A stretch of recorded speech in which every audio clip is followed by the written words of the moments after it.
Welcome to the Make Your Mark podcast.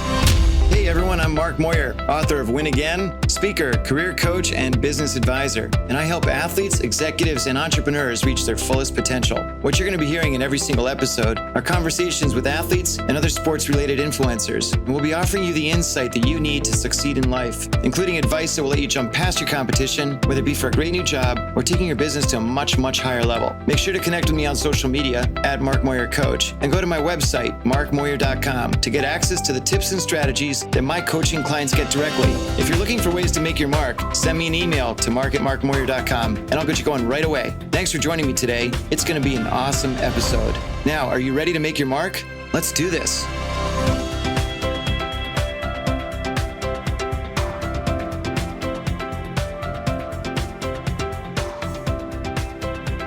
My name is Mark Moyer and I'm broadcasting to you live from Decibel Studios here in the Big Apple, New York City. And I'm super excited and stoked to have you on board, whether you're listening here in New York, somewhere else in the United States, including Maui, or the rest of the planet. Thanks for being here. And I'm thrilled to have had Zane Schweitzer on board with me.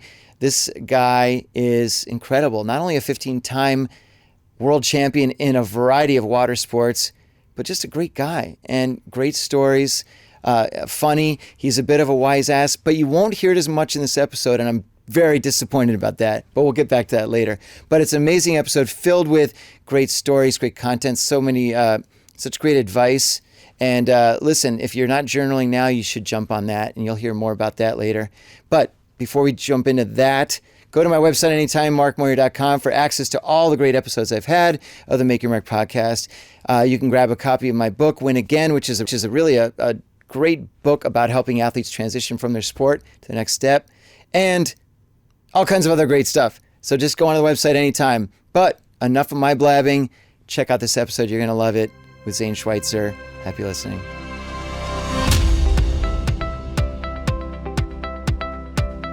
To Make Your Mark podcast. My name is Mark Moyer, and I'm super duper stoked to have Zane Schweitzer with me today. Yeah. Zane, hello, welcome Mark. to New York City. Thanks for having me. It's incredible to have you here. Like you're usually on some far off beach in some crazy, far off land. You're going, I think, to South Africa soon, and I don't know, New Zealand, and then I think there's they're finding water on Mars, so you'll be surfing there soon, I'm assuming.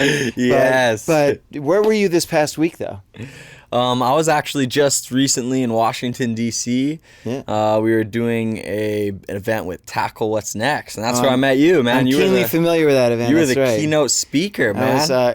Yes, I was. But we'll talk about that in a minute. But you've been surfing right off the coast of. Oh, you mean a little further back? Yeah, of course. So what brought me to the East Coast, all the way from Hawaii, was the World Championships for stand-up paddling, along with the World Championships for surfing.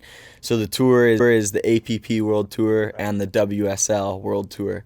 And believe it or not, there's an event that comes right to Long Beach outside the city every year. And so I've been kind of starting to build a community of friends and a network to kind of make use of my time around this event. And so for this time around, I've been here for almost a month already. I came a few weeks early to train. That's amazing. And then after it finished, taking advantage of, all the hurricane swell we've been getting with Hurricane Dorian. Yep. And then also lined up some book tours and speaking gigs like the Tackle What's Next event. Yeah. That's great. And so what I'd like to do, though, first is, you've got such a great story, an interesting story. I did see Zane's presentation and hear it the other day, and was really, the whole crowd was pretty consumed by it and mesmerized and so forth. And we're going to talk about that in a minute because I love the story. But I also know that you talk a lot about being sort of one with the ocean. And I can safely tell you that I am personally not one with the ocean. I'm one with the land. I'm less friendly with the ocean. I mean, I love the ocean. It's lovely where it is. Yeah. I probably am better suited on the concrete, maybe. Most people feel more comfortable on land. But tell me a little bit about your background. I mean, you were born in Maui, born in the west side of Maui in Kahana, and I guess many families from the States live a different life than a family growing up in Hawaii. And, it's still a very strong presence of Hawaiian culture, community values. And so I'm really grateful to have been surrounded by the environment in Hawaii, not just the culture and, the community that brought my brother, sister, and I up, but as well the environment, the natural environment around us. I mean, the ocean, the wind, the land, it's all very alive where I'm from, man. So during wintertime, just in front of my house is home of some of the world's largest waves. Every day of the year we have very strong wind.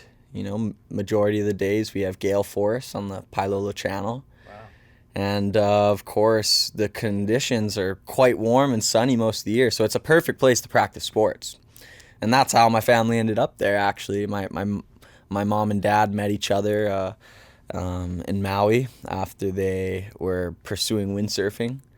My dad's an 18-time world champion, and my mom's a 2-time national champion. Wow. And so the sport of windsurfing brought them to Maui, and they ended up staying there, because it was just so perfect for all these different sports. My grandparents actually moved to Hawaii before them, though. My grandfather, my dad's dad, is the inventor of windsurfing.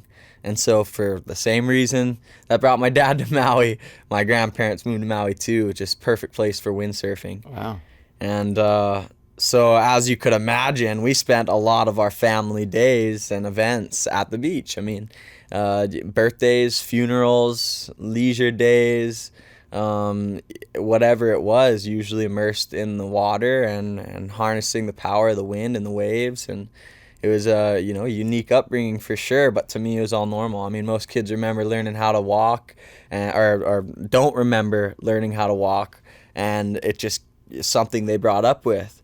For me, I don't remember learning how to swim or surf or windsurf because it's just something that I was always a part of. My dad had me on the front of his surfboard. My mom had me in between her legs windsurfing. And swimming was something that my parents had me doing before I could walk because we're surrounded by water. Any responsible adult that brings their child up around water makes sure they could, float. That's always a good plan. And so you mentioned funerals at the beach. I guess I never really thought of that. I mean, we spend our time going to funerals at sort of kind of creepy places and stuff, but that's probably a great send-off. Oh, man, yeah, it's the way I'd like to be sent off for sure. We just, one of my really biggest mentors growing up and really, great person, my uncle Bill Haywood. He was a huge community member in Maui.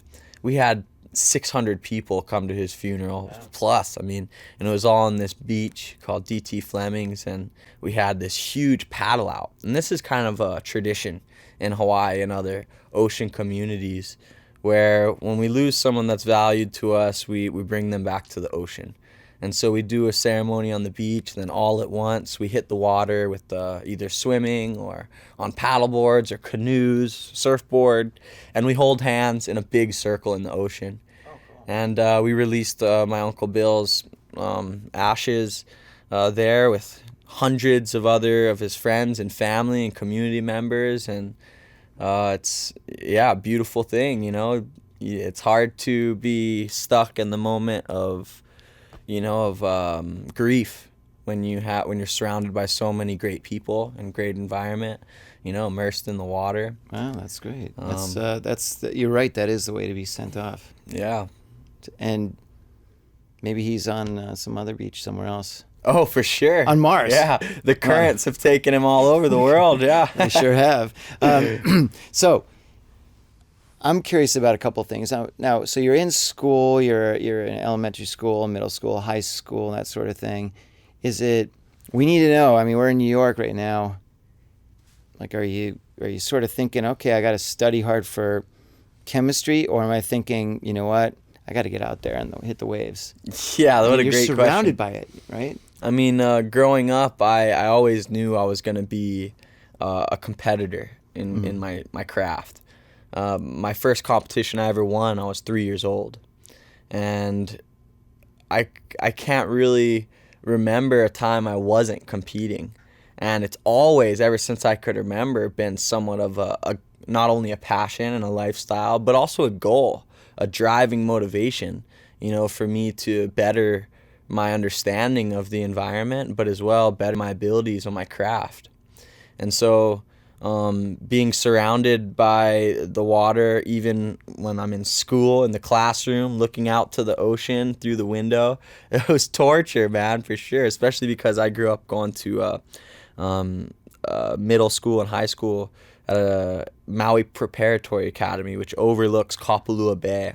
And right in the corner there, you have Honolulu Bay, one of the world's most prestigious waves. And so one of my big motivations to do well in school was knowing that my parents wouldn't let me go compete, and they wouldn't let me go and travel if I didn't have good grades. Good. But my teachers also had an arrangement with me, because I wasn't like a normal kid, you know. I was traveling 6 months out of the year by the time I was entering high school.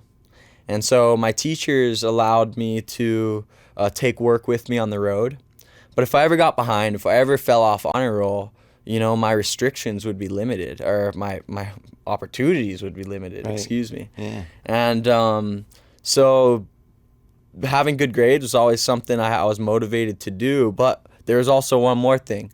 At my school, it was a college preparatory course. So you had something called an intern class and a free period if you had good grades.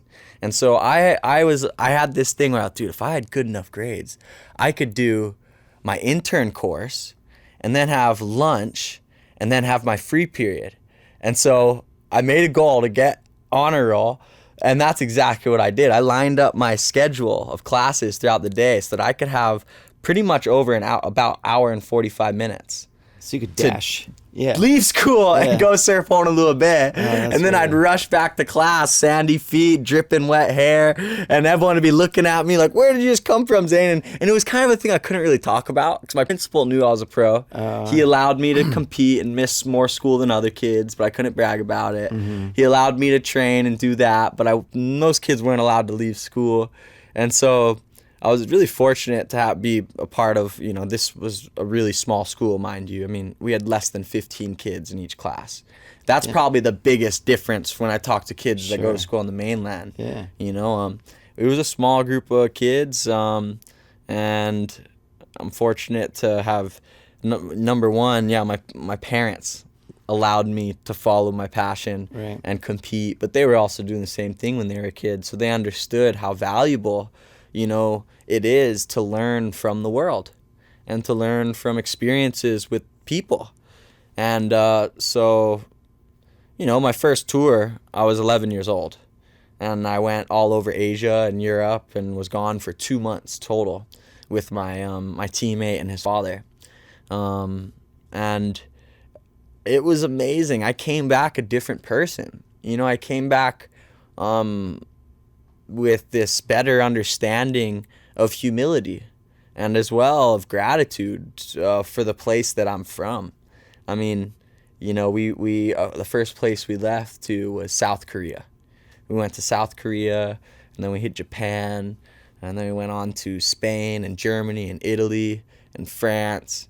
And number one, we played charades, and it was a lot of fun because we couldn't speak those languages. And so I was a young kid, not shy at all, to run up to people and try and figure out where we are and what to eat and what's happening. And you know, my travels shaped me a lot into the man I am today. And I think that we could all encourage kids to follow their passions, and if they have mentorship, pursue it. Right? Because at the end of the day, that should be the livelihood of our next generation, is something we enjoy, you know, innovating, and that's something we enjoy pursuing. And so most kids don't have that fortunate opportunity I had, and I think that's something I realized early. Well, I think what you're finding now is, as we continue through time, less and less emphasis on the 9-to-5 job and more so on the, I don't say gig economy, but people doing stuff that they really love doing. And it's something that, whether it's Matt here at Decibel Studio, the greatest sound studio in the history of mankind, or or just a lot of other people that are doing stuff because they love doing it. It's their passion. So you're absolutely right. And it's interesting because one of the conversations I have with people is the whole concept of our current system of education. It's so antiquated because they still send kids like they did 150 years ago to school to learn, okay, an hour of chemistry, an hour of math, an hour of English, an hour of whatever. Yeah. And hasn't evolved much. No, it hasn't. And kids are kind of like, the hey, whole man, world has evolved around us. yeah, But like, schooling system hasn't. do I really care about the history of, ancient Mesopotamia when I should be learning about how to balance my checkbook or how to do, basic stuff and practical knowledge? And then don't get me wrong, I was one of those kids who complained about courses that didn't pertain to me being a better traveler, athlete. But I am grateful for having those obligated courses. Like English to me was, why in the hell? Like, I was traveling since 11 years old. Yeah. I already could speak with people who spoke English. I already had a understanding of my surroundings around the English environment. Right. Why did I need to study English? Like, to me, it was like I was so rebellious with my English class, right? And then after growing up and learning all these different languages and understanding how important it is to have a diverse vocabulary, and to know how to write with proper punctuality. I might not have been an author today to Beneath the Surface if it wasn't for, my... Thank you, Mr. Mormon, being so patient with me. He was one of my favorite teachers, and I probably gave him the hardest time out of any of my teachers. But, there are things that I think kids need to go through in a schooling system, but I think we could definitely adapt the standard for sure. Yeah, a little bit. Yeah. So that's a great segue. You mentioned Beneath the Surface. So what was it that compelled you to write a book? I mean, what brought that on? Yeah, great question. I guess if we were to rewind back when I first received a journal, my grandmother, Diane, my father's mother, gifted me a journal when I was first going on that tour I was talking about. So I was 11 years old, and my grandmother told me that I should write down my experiences with the world and its people because one day they'll be harder to recall. And so I started doing that. I started journaling, my experiences with the world. It started off as real basic stuff, like today is Wednesday, January 11th, 2005. I visited Japan for my first time. I learned konnichiwa, that means hello. I ate sushi and made loud noises when I slurped the ramen because the chef appreciated it. It's like such a simple little thing, but looking back on these journals and these memoirs that act as a time capsule, you could be brought back to that moment. And, so I'm grateful that I did jot down those short form and long form entries because really it's been one of the most consistent practices I've done in my life. I'm only 26 years old. And if there's one thing that I could say I've done every day, it's not surfing because I travel a lot. A lot of the time I'm stuck in an airplane for days on end. Yeah. It's journaling. Journaling, no matter the time zone, no matter the mental state, physical state, I get in my journal usually twice a day when I wake up and before I go to sleep.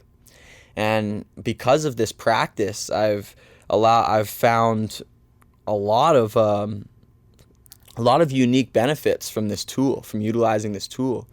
The practice of manifestation, the practice of identifying gratitude, what my grandma would call the attitude of gratitude, the practice of just recalling important moments that are, moments of growth in life. Yeah. So those 15 years of journaling brought about Beneath the Surface. And to answer your story shorter, my grandmother was on her deathbed and she was in hospice, and she made me promise her that I would share my stories with the world. And so as a last little project together, we busted out all my journals. We started circling pages together, and that was it. I mean, I made a promise to her that I would share my stories, and it was a fun family project, and I was able to bring up the first draft to her, and she was one of the first people to read through it. Oh, great. And that was a moment that I'm, more proud of than any of my world championship titles, is to be able to fulfill that promise I made to my grandma, one of my biggest life coaches and mentors. And now it's like the best honor for her, because now I get to share those values that have made me create my way of success with the world. And I never knew I was a writer. I never knew I was a great storyteller. But you know what? But the thing is that, yeah, I mean, you're right. You may not have known that, but the point is that I think most authors, especially that, like in my case with my book, I never set out to be an author. I never really thought about it, and then just it's the stuff that's in your head, and it, when you get it out on paper, then it encourages you to do more. Yeah. And then you run from there, and at first I was kind of thinking, well, who's going to be interested in reading this? And then when I had a few people say, wow, that was really good, it sort of confirms what you were kind of concerned about in the first place. But in your case, look, I mean, I think it's amazing you honored her wishes, but it's her way, it's sort of her way of living on. Now, so you're continuing obviously your career in surfing. Well, you know what? Tell you what. I'm not going to list them all. I'm going to let you list them all. So what are the sports that you feel you're best at, like right now? What's really driving your athletic career going forward? Yeah, that's a good question. Sports I'm the best at. Well, probably either stand-up paddle surfing or hydrofoiling. They're two sports that I'm grateful to have pioneered in one way or another since they've been introduced to the world. And in many ways, I've been able to push the limits of those sports and win. Most of my event wins have been in those categories. And so I'm super passionate about that, but if I were to think about what I love the most, I can't choose hydrofoiling or stand-up paddle surfing, or big wave surfing. Really, I try and allow my choice to be depending on the day. Our environment around us is constantly changing. The more time we spend in an office closed in, the less we see that. The more time we spend in the natural environment, the more we see how quickly it's changing day to day. And so as an athlete in the ocean, we learn to adapt with the ever-changing conditions, right? And so one day I might look out at the water and say, it is the best day ever for windsurfing. Today, that's my favorite thing to do, right? The next day, it might be completely breathless, no wind, no wave, and be like, "Ooh, today's a great day to go stand-up paddle, right? To go train, right?" Now, if I were to choose, like, if it was the best conditions for everything and anything, and what could I choose to do? It'd probably be big wave surfing. Yeah. Big wave surfing to me, I might not be the most recognized big wave surfer in the world. I have had some recognition with the WSL Big Wave nomination series. But it's something that I feel like when I'm out surfing big waves, I feel like I'm closest to the edge. And I feel like I'm leaving that session, feeling like more connected with who I am and feeling like I've pushed myself to grow, and I've pushed myself to be to face the things that maybe not only motivate me but also make me feel hesitation, and I think that's something not many people get to experience, is like, getting closer and closer to uncomfort. Yeah. Right? Well, it's funny you mention that, because I would say that 99.9% of my audience, maybe 100% of my audience, has not been big wave surfing. Promise. And I bet a big percentage of my audience has probably thrown a baseball, thrown a football, done something like that. Mm-hmm. So I want to know a little bit for everybody listening, because all I'm thinking about is I'm on that big wave, and all I'm thinking about is, oh shit. That's it. Like, I'm like, all right, I'm about to be in the middle of that circle of people with my ashes being spread in the ocean. This is what's going to happen to me. Oh no. So that's what I think, because I watch that and I see, you guys going down the wave, and then some of you possibly might wipe out. And I see the surfboard go flying 100 feet in the air, and then all I'm thinking about is people getting crushed into the coral or whatever it is. So it probably seems a lot crazier than it really is. Maybe it's not. But tell me about, how unsafe is it, or safe, or crazy, or not, or... Well, I could assure you crossing the street here in New York City is a lot more dangerous. Oh, come on. Maybe. I don't know. If I could relate something that maybe your audience is familiar with, if you're sitting in your office dealing with your team, your employees, whatever it is, and you guys have a set goal, right? Hopefully every day people approach their day with an overall desired outcome, right? Now, no matter the obstacles or hurdles you have to cross to meet that end goal, there's going to be some hurdles that we're not looking forward to cross, right? There's going to be some things that are easy, right? But if we are sitting there behind our desks and just thinking, oh shit, I don't want to do that, oh shit, instead of just doing the next step in front of you, we're going to be stuck there wasting a lot of time. Yeah. And I think with big wave surfing, you don't have that moment to stop and think and be like, okay, I'm not ready for this. The ocean is always going to keep coming. And you have to know the time to fight and the time to surrender, right? And so if you can imagine sitting there in the water and there's a 50-foot wave about to crash on your head, millions of gallons of water and all that weight and pressure about to fall on you, I'm not telling you it's not dangerous. Because yes, there is risk involved, 100%, right? But we have to be confident in our preparation, right? That's success. Success is when preparation meets opportunity. And so I'm not going and throwing myself out in the ocean on an XXL swell if I'm not ready for it, if I'm not hungry for it, right? And that's one of the early lessons of a waterman growing up in Hawaii is, if in doubt, don't go out, right? Now, on the flip side of that, though, when we do meet those moments of make it or break it, right? Those moments of panic when meeting the tipping point, right?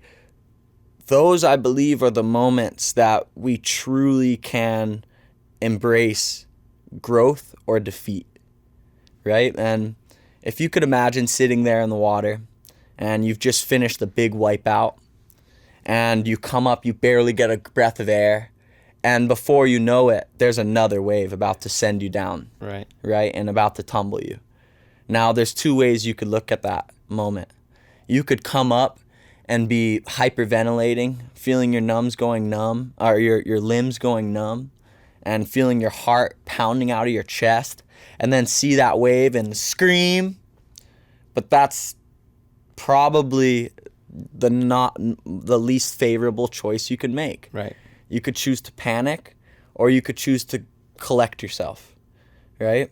And when you do come up from a big wipeout and you have barely even a moment to catch a breath, right? One of the biggest things that's important to know is that just be confident in your preparation. There's no need to panic, right? I mean, it sounds crazy, but the more we panic, the worse of a situation we're going to be in. And so when I come up from a situation like that and I see this giant wave about to crash on me, I know that if I let my eyes pull to the back of my head and I start, it's over. I'm already putting myself 2 steps backward. Yeah. Whereas if I could come up and have a steady exhale and get a nice inhale and be able to allow my limbs to not be wasting energy on tensing up, then I'm going to have an easier go. And one of the best things to do is to embrace this state of flow. You hear high extreme athletes talk about this mind state you get in where you could just let go, right? And for me, when I'm underwater and I'm getting pounded and there's a lot going on, I immediately just kind of turn on this switch where I just let the water take me. Just let it take me and don't fight it, and know that eventually I'm going to float to the surface, conscious or unconscious. And if I do float up to the surface unconscious, I have to be confident in my safety team, you know? And so that's something that I don't always have the privilege of having too. I'm not going out every session with the safety team. Wait, time out a second. That really sounds appealing, floating to the surface unconscious. I probably why I stay on land, and I'd rather cross the street personally, if you don't mind. I cross many streets, but blindfolded. Anyway, I was going to say some weird stuff. Anyway, but how often has that happened? I mean, has that? Yeah, I mean, I'd say every time I go to surf big waves, I have a moment like that where it's like you really get... No, I mean floating to the unconscious. Surface unconscious? Yeah. For me, fortunately, it's only happened to me once, and it was during training. Okay. Right? And so it's not something we want to happen. No. But it's something that I feel a lot more confident approaching my session, knowing the stages my body is going to go through during oxygen deprivation. Right? And that's also something to talk about too, right? I mean, approaching anything, it's important to know the risks involved, right? And the more we understand the process of encountering these risks and moving through them and recovering from them, whatever, the more confident we could be approaching the situation, right? We don't need to be thinking about the worst case scenario at all times, but if it happens, if the point comes that we do meet that worst case scenario, we know what's to follow.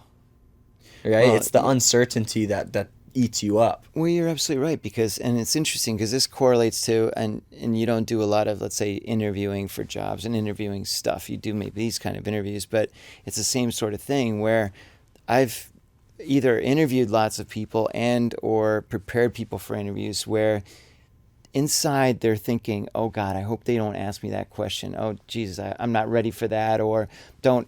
But if you prepare yourself for every possible kind of negative situation that you might be into, you're absolutely right. When you're fully prepared for these things, you can go in with a sound mind and sort of almost like a bring it on, I'm ready for you. Mm-hmm. It's the same thing with surfing, where the big wave thing, where if you realize that, okay, I'm going to be fully prepared to not necessarily be deprived of oxygen or somehow get injured in a way that I've float to this top unconscious, but I'm at peace because I know that I'm prepared for that, and I have a team prepared, for me there. So yeah, you're absolutely right. And this you're again on the ball when you say in any sort of pursuit of anything, when you're prepared like that and you can go into it sort of at peace inside, then you're going to be much more successful. Yep, knowing the steps you have to execute, and big wave surfing has taught me so much, One of the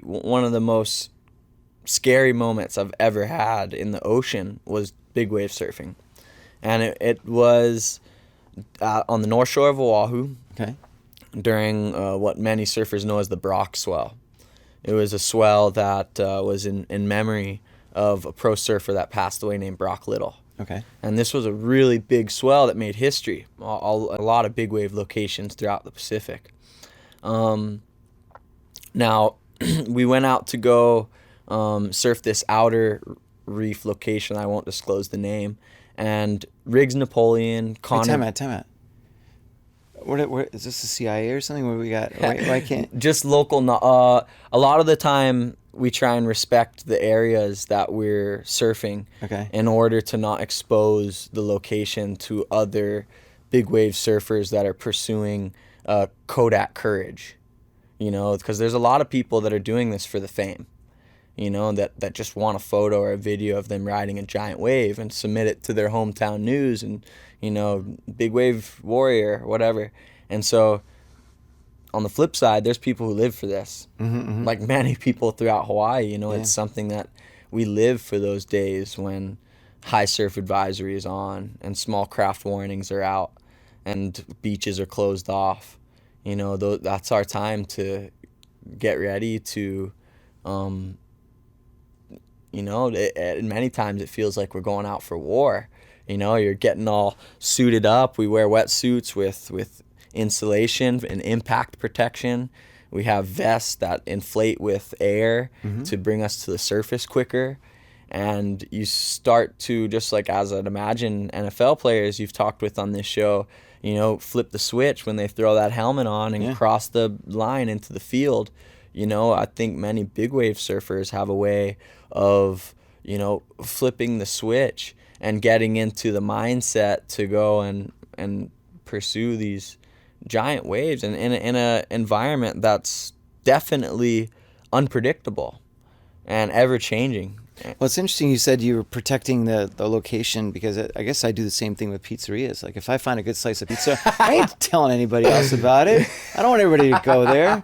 It's the same damn thing. So tell me more about that. So what happened that day? I mean, you were telling me. Yeah, so it was a giant swell, and they canceled the competition we were doing because the swell was too big. Okay.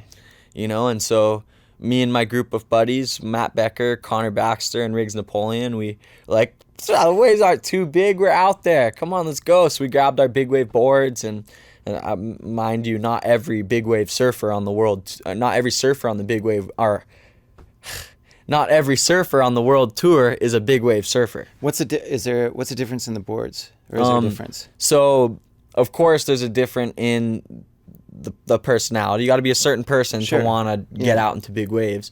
But the boards are a lot different. I mean, the boards made for catching giant waves are built with a lot more length and paddle power so that we could get into the wave with ease and early. And also they're a lot heavier. Okay. And so that's kind of meant to just push through bouncy water without feeling that bounce. And you know, if you think about some of the waves we have here in Long Beach on an average day in summertime, you know, between knee to waist high, and you may have wind chop, that's 6 to 12 inches high on a waist high wave. Now imagine on a 60-foot wave, sometimes that chop is waist to shoulder high. And so you have these long boards that are really heavy to penetrate through and keep a steady, controlled ride down these big waves at high speeds, right? And so we got our big wave boards, we got our gear, and because we were there for an event that wasn't a big wave event, we didn't have the appropriate equipment. Okay. We didn't have our inflation vest, we didn't have our wetsuit, and we just start climbing up the coast. And we were catching some big waves, you know, 30-foot plus, and riding down the North Shore, some of the longest rides I've had in that area. And next thing you know, one of our partners breaks their leash, the mechanism that keeps their board attached to the body, that keeps our flotation device, which is the surfboard, attached to us. And so that broke, and he was disconnected, floating in very rough water in what we call the impact zone, where the waves are breaking every single time. Right? Over shallow water, a lot of turbulence, and so a lot of current pulling you down and all around. And I saw my buddy Riggs Napoleon in a really bad position. And I immediately kind of just clicked into this, from like this big wave mindset to rescue mindset.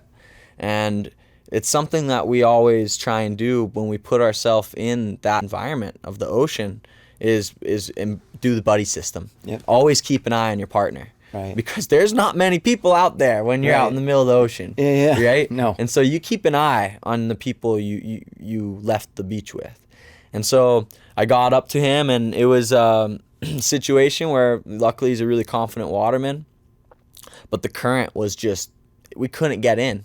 The current was pulling us out to sea, you know? And luckily we were able to, after a good hour of drifting around and getting pounded, we finally decided to go back into the impact zone and kind of just ride one board in together. And that was a really scary situation, not necessarily for the safety of my life, but for the safety of my partners, right? And so that's also a big responsibility as a big wave surfer, is knowing that it's not just our actions that are going to be with every action there's a reaction, not just for ourselves but for our safety team. Right. And so I could be a crazy madman and go throw myself over the ledge on giant waves, but I'm also putting my safety team in a unsafe position, right? And so there's a certain degree of you want to be calculated, right? Right. You know, Now, so tell me now about, which I want to shift gears again because I really enjoyed the, it was a very compelling story when I heard you speak the other day, about that when you almost lost your life. But tell me about that day as it unfolded. Yeah. So we were coming up on the final day of the IFCA Junior World Championships for windsurfing. And I had a victory that was my first junior world title. I think I was about 17 years old. And we went on to have this epic party for the event. And I was drinking irresponsibly, and at that point in time, I was a lot different person, I was a young teenager, maybe taking my fortunate position for granted a little bit. And so I went on to party a little irresponsibly with my competitors and my big brother. And out in Lobitos, where the competition is, it's not like going out in the city. We're out in the middle of the desert. There's not much around us. And so we're whipping donuts in our Jeep on the beach and going up these sea cliffs and four-wheel driving. And I ended up we all got out of the car to go perch up on this cliff. And I fell off this 30-foot cliff, falling to the bottom, luckily landing on a small patch of sand. I mean, it was all rocks around me. And I don't remember much of this day. I have my journals from the days around this to help me pull it back together. But I was knocked unconscious and lifeless for over 6 minutes. My brother says it was probably around 8 minutes. Wow. And my brother's performing CPR on me, and he was starting to lose hope. And he was praying over my dead body, and that's when I came to. I remember just gasping, breathing for air, and just almost like waking up to like landing back on the ground from like this giant gas of air lifting me off the ground and falling back on, and looking up and seeing all these faces hovering over my body, including my brothers, and they're all valuing my life, crying over me. And it was a really interesting moment to, wake up and see that. It was a real moment of grief, and I'm not saying I went and had a conversation with God, but it was pretty clear to me that I need to take advantage of my fortunate position I have. And I can't be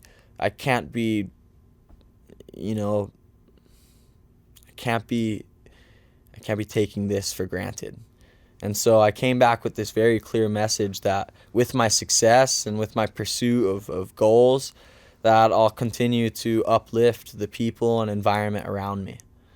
And so from then on, as a driving factor to not only be the best I could be and for my craft, but also consider the actions I'm making and the ripple effect they cause.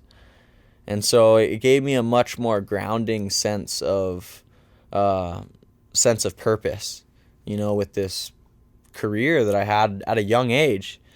And don't get me wrong, there's many times I felt like a rock star and, on someone else's budget and having a great time, and could be thinking less about doing something for other people, but I came back feeling like I have a responsibility and I have a purpose, and it's to leave a positive footprint everywhere I go, and so this, I was already working with kids before this event. I had an unofficial not-for-profit called the Zane Supergroms, but we hosted a very special one this trip in Peru. We donated most of my clothes and got other athletes to donate their clothes and equipment and surfboards, and we taught the kids in this community how to how to surf, and we taught a lot of them how to swim because they didn't know how to swim. Wow. You know, and now is this a Peruvian town near the coast, or yeah, coastal village, and they didn't really they know didn't surf. Now, or swim. If I were to rewind, arriving to this village for my first time, I remember driving through this town and locking eyes with another group of kids my age that were playing kick the can in the street. And nothing around. We're talking barren desert right up against the beach, you know, very poverty-stricken neighborhood. And these kids are playing kick the can, barely any clothes on their back, no shoes. And we're moving through pretty fast on this rough road. But I remember locking eyes with these kids and just seeing two kids watching their other friends play kick the can.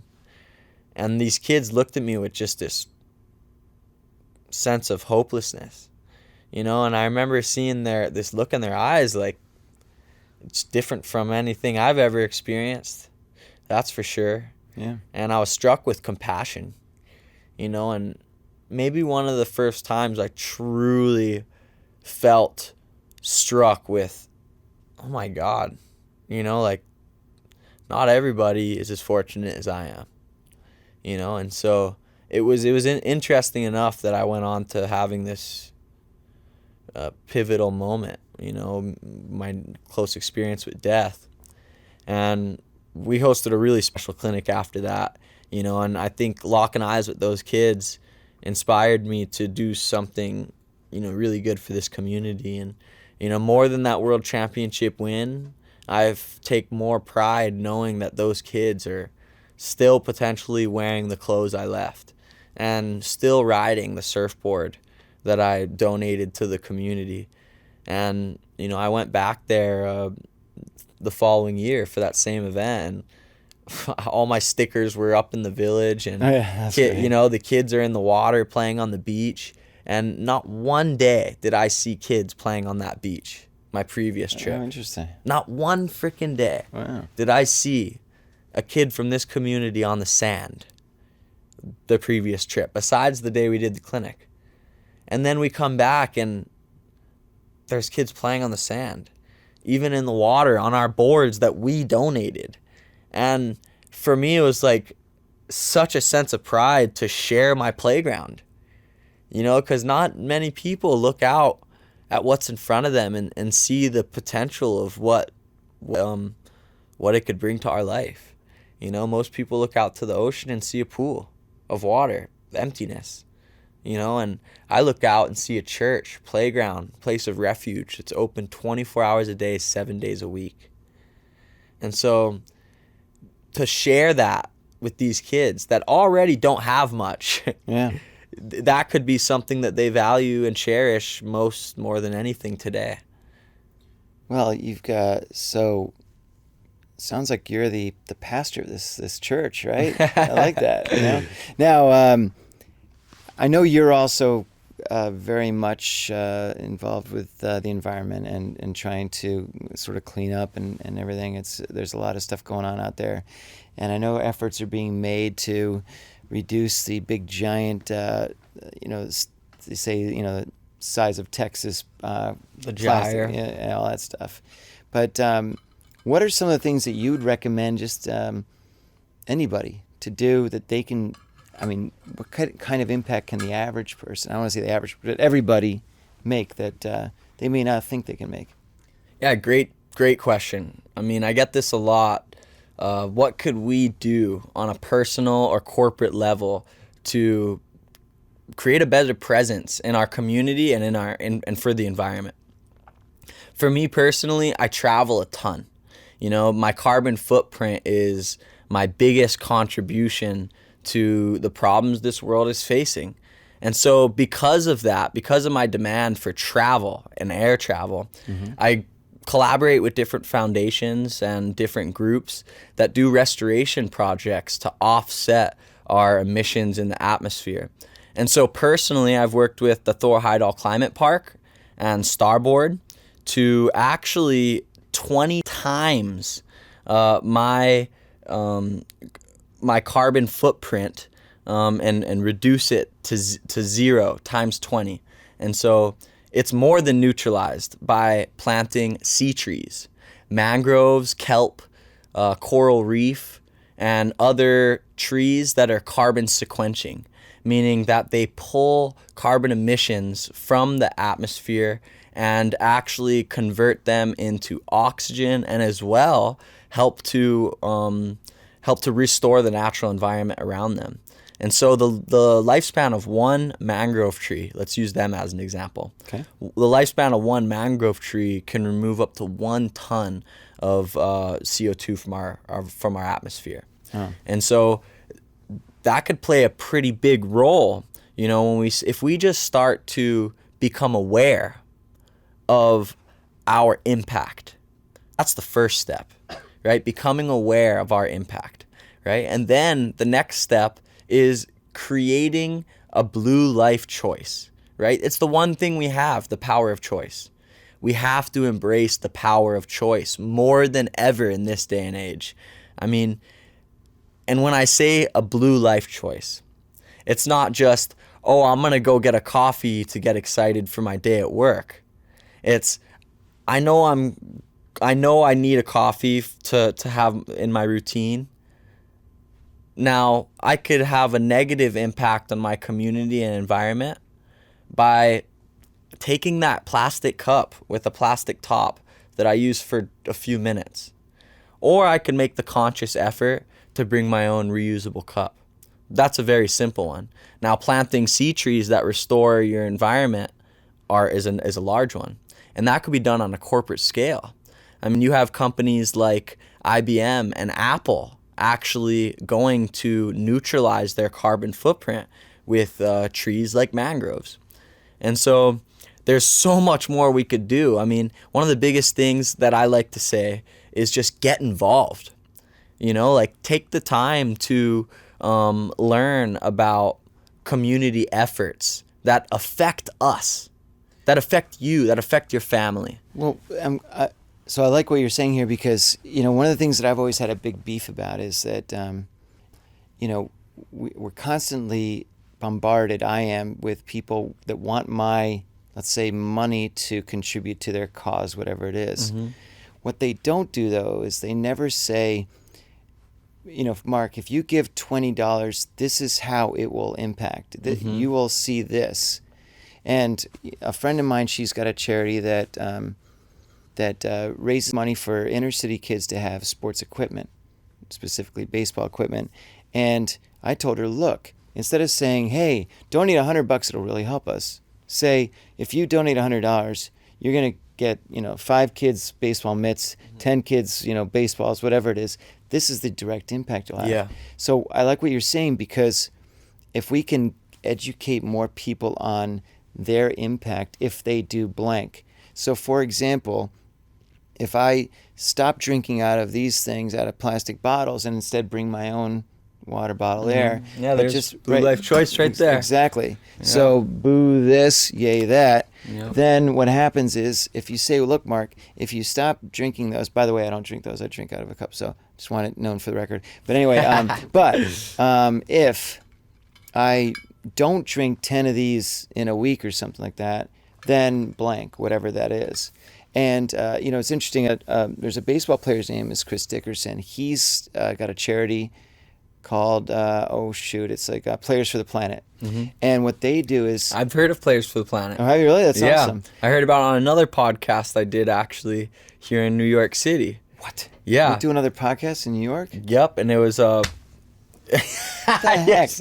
But I'll think of the name of it. But yeah, Players for Green. Tell me more about that. Yeah. Well, so what they do is basically they go to all these different teams and they say, because look, the average athlete, they bang through 10 of those in a day, like 10 water, drink, and then toss, drink, toss, drink, toss. Yeah. So what he's trying to do is completely eradicate that by saying, look, we're going to give you each like your own mug, your own whatever it is. Oh, do that. Players for the Planet are champs. Yeah. Because how many people look up to those athletes? Well, of course. I mean, the only reason I started drinking Red Bull as a kid was because Travis Pastrana was a hero in my eyes.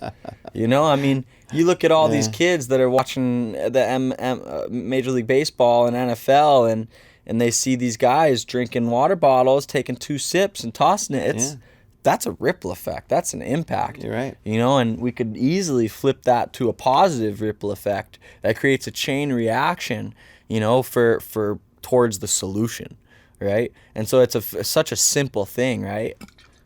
Yeah. Using a reusable water bottle. Or if one of my favorite things, since I travel a lot, is packing a lunchbox. You know, I travel a ton and I need to eat. Most food has plastic. It's just, it sucks, but it's just how today's day and age is. Yes, we could try and choose places that are conscious of this, but most of the time, we don't have the luxury of choice when it comes to our schedule and going to a certain place to fill our needs. So I pack a lunchbox, and that's my Blue Life choice. I have my food for the day. I have my utensils. I have my water bottle. I have everything that I need, and it's all reusable, repurposable, right? Wait a minute. Is it a Beach Boys lunchbox? What? The lunchbox. What do you have on it? Like the Brady Bunch? What's the... Just the standard lunchbox. I don't even know the man. brand name. My auntie Stacy Chandler gave it to me. It was just By the way, random. So all right, listen. I like to. You know, I don't like to admit it too much, but I'm an environmentalist to an extent. I'm joking mostly about the admitting it thing, but the one beef I have though, I just you know what, we need to. I'll go into business with you. Invent a better straw. Those paper straws are they're horrible. If you've got one, talk to me. I do. All right. So here's the scoop. The metal ones, too metallic. They cut and they whatever. cut Yeah. Well, like I'm coordinated enough that I won't cut myself with that. But now look at you. You got your own. Bring your own straw. So this one is actually bamboo. So this is a whole. This is a really cool cutlery set, and it has bamboo. I like wooden straws. Oh, yeah. Because they're a lot lighter and softer, not metallic. Right. But that's a nice little set paper. there, you Look guys. at that. And I'd keep this with me, whether I'm really on an airplane or whatnot. Always have it. And, you know, and I like to say we could use this acronym, AIR. Now, why don't we all do this? Everyone who's listening, whether you're listening or watching, take 2 breaths with us.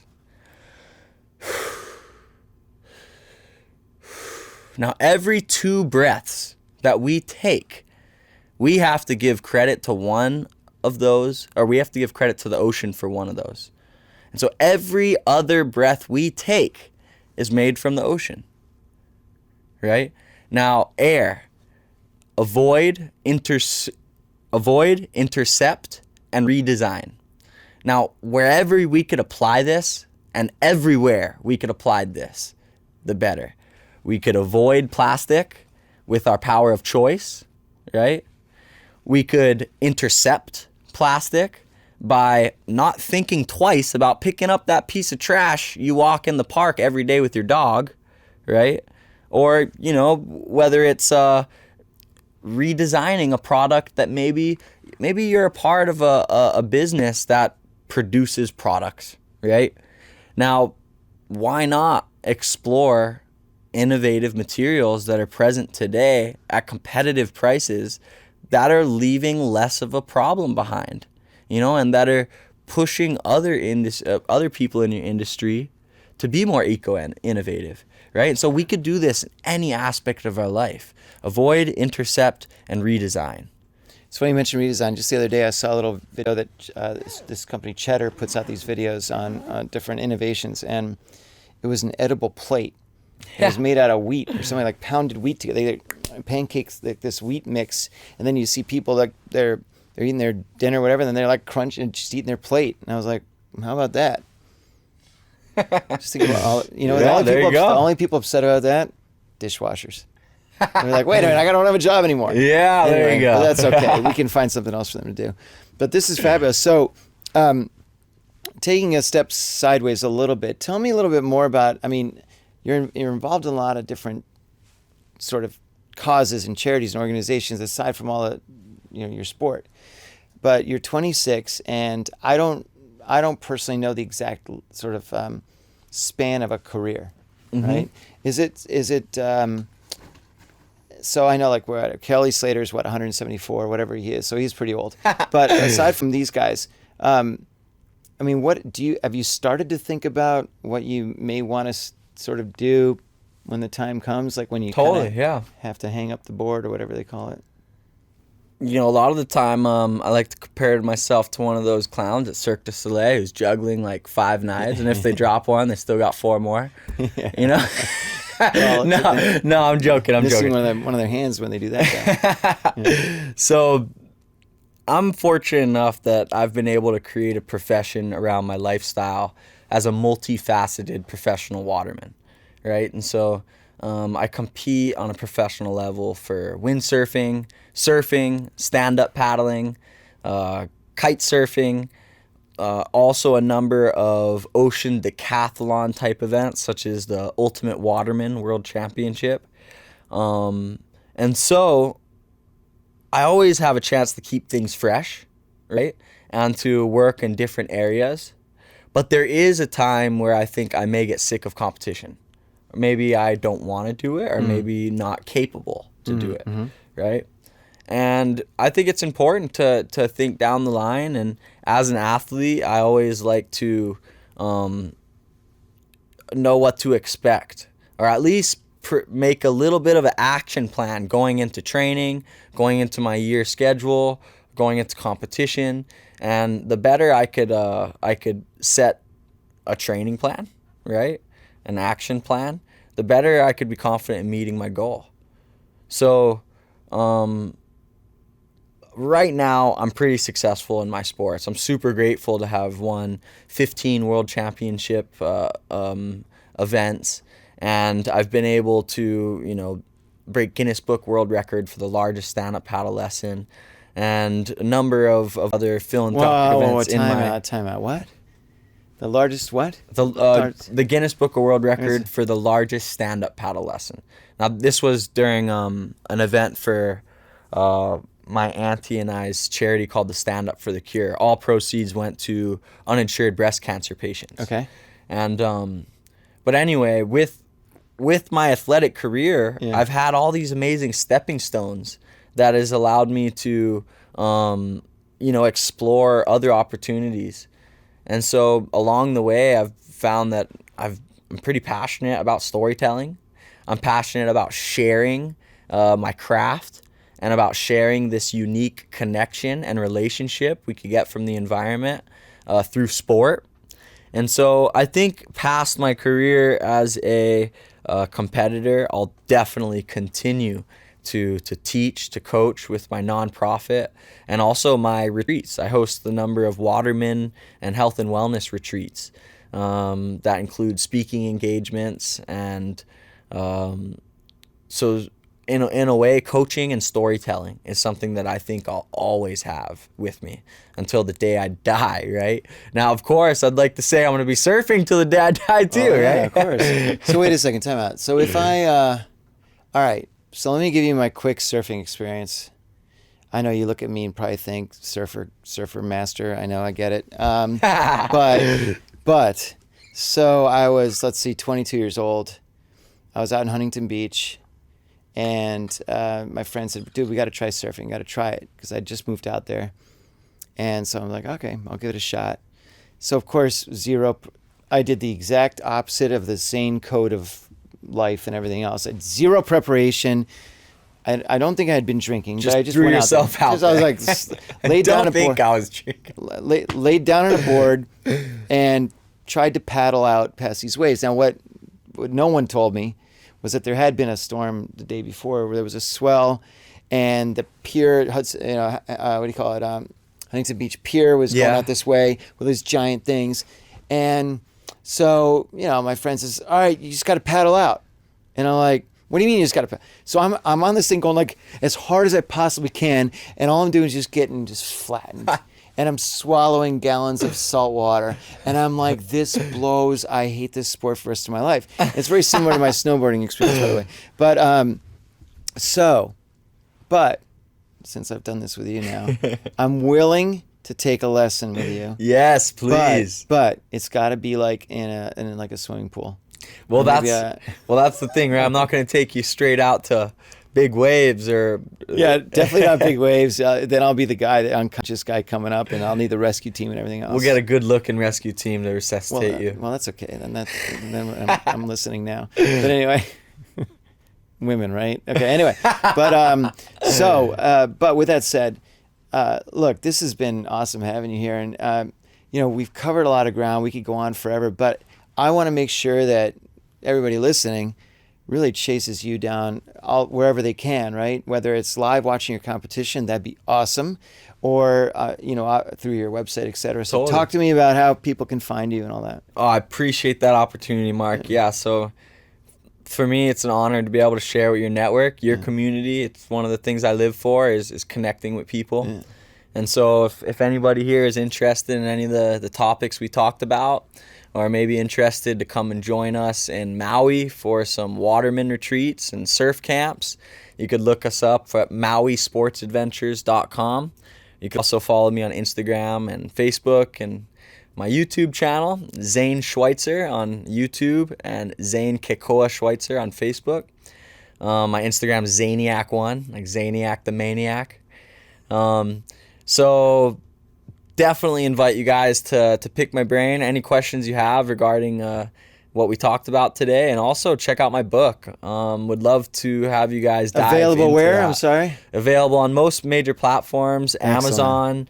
Amazon is probably the most streamlined, and it's called Beneath the Surface. So hopefully you guys have a chance to dive into that. I got a book for you, Mark, actually. I just sent it yesterday. I will be checking my mailbox every day if I have a mailbox. I do have a mailbox. But anyway, so now I think what you said is for everybody listening on this show, if they buy a book, they get a free paid trip to Maui through you, right? That's so nice of you. You're such a generous guy. Not quite. However, if they personally show evidence that they've stopped drinking from water bottles and etc., then we'll do something. We'll give them a hug and a kiss. Hug and a kiss. Nah, my fiance wouldn't like that. Yeah, Sorry, that's right. Guys. Take that back real quick. Hey, but actually, separate little mini endorsement. Where can people get that your bamboo kit there, like the? Yeah, great question. So, to go where is a good place to go and get your utensil kits. You could have your company branded on, your name branded on. Oh yeah, cool. You could also check out Starboard Blue or Sustainable Surf or seatrees.org. These are some of my favorite platforms just to go and learn about areas around our community and environment and where we could get involved, right? They are kind of my source to continue getting updated knowledge on how I can play a better role in my community. And so one of the things I want to leave everyone with, right, is a challenge. I want to challenge you guys to embrace the power of choice and to make choices throughout your day that not only benefit yourself, but uplift the people around you and your environment, whether it be simple choices or great grand schemes of things. It's a lot of fun, and I hope you guys could be a part of the Zaniac tribe too. So look me up, Mark. Really appreciate you having me, man. All right, wait. We got one last little segment for you. Ready? It's called Hit Your Mark. I'm going to hit you with a couple quick questions. Sick. Ready? Okay, let's do it. Uno, dos, tres. So, favorite language to speak other than English? Hawaiian. Okay. Dang it. That was too easy and too quick. Second question. If you're not in the water, if you had a chance to play another sport, what would it be? Motocross. Oh, really? Yep, I've been racing motocross since I was 5 years old. Oh, yeah? Yeah. Don't do it so much anymore because I was getting hurt. But yeah, that could be another way to be unconscious, I guess. Although you don't have to worry about floating up to the top. You're already on the top. We have a trend of interest, I see. Things that can make me unconscious. I like it. Jeez, and crossing the street here in New York. Okay. And then if you were to hang out with 3 people, alive or dead, right now, if you had a chance to do that, like have a drink or dinner with, what 3 people do you think you'd want to hang out with? Amazing question. So Duke Kahanamoku, one of my all-time heroes. He was an Aloha ambassador and just famous Hawaiian waterman. Tony Robbins would be another one. Tony has been someone that has motivated me greatly on the power of choice and the power of visualization, manifesting your desired outcomes. And the third would have to be, let's see, the third would make me think a little bit more on this third one. Who would this third one be? All right, I'll come. Joe Rogan? Joe Rogan, really?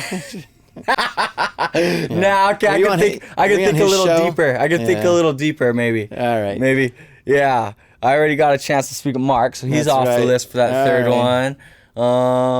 How about Dalai Lama? I don't know. All right.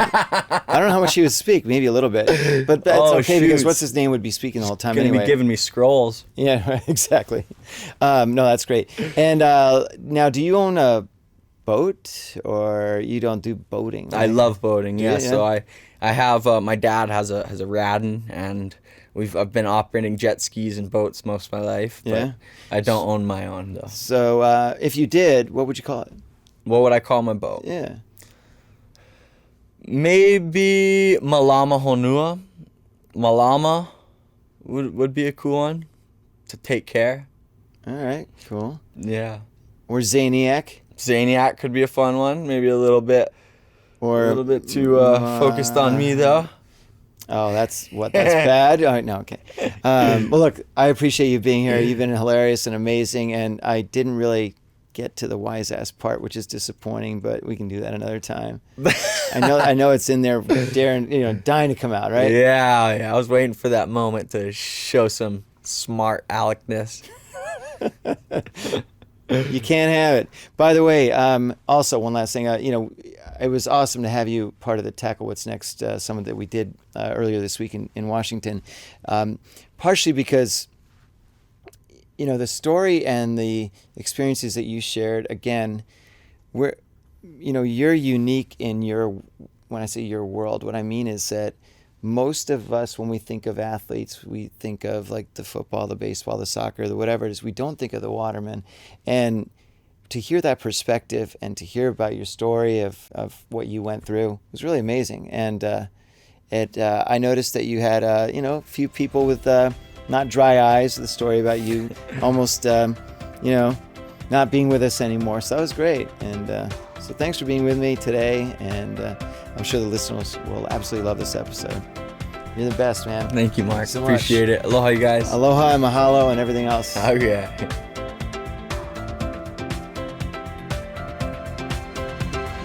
Thanks so much for joining us today on this episode of Make Your Mark Podcast. The goal of the podcast is to help you find ways to make your mark, to succeed in life, and to jump past your competition. Be sure to leave me a review on iTunes and Stitcher, and subscribe to be the first to hear new episodes. If you're looking for ways to make your mark, send me an email, mark@markmoyer.com, and I'll get back to you right away. Thanks again for listening, and we'll see you next time.